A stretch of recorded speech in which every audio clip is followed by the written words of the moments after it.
Hi guys, karibu tena katika Urembo na Princess Zey.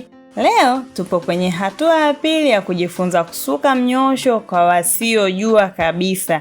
Hili ni somo maalum kwa wale wote wenye matamanio ya kusuka lakini hawajui waanzie wapi. Wale ambao husema mimi siwezi kusuka, mikono yangu mizito, usihofu.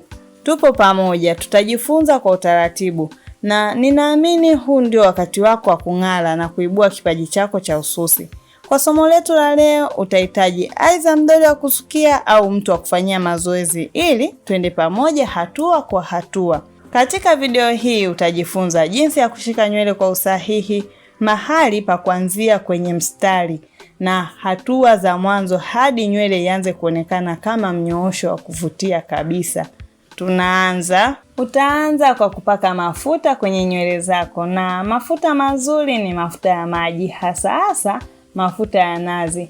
Unapopaka mafuta kwenye nywele zako unazisababisha nywele kung'aa.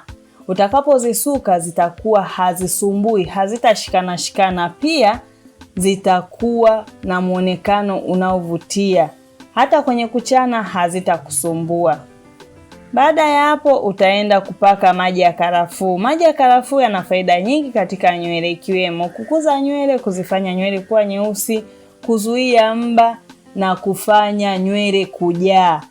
Uzuri wake ni kwamba maji haya hayanuki hata yakae kwa muda gani. Kwa hivyo unaweza kutengeneza na ukakaa nayo kwa muda mrefu bila kunuka.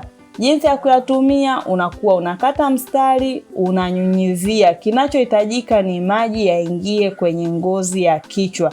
Na jinsi ya kutengeneza maji haya, kuna linki hapo chini kwenye hii video, utabonyeza na utajionea video ya jinsi ya kuyatengeneza maji haya.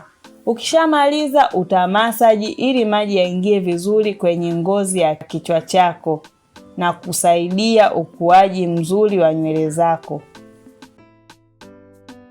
Baada ya hapo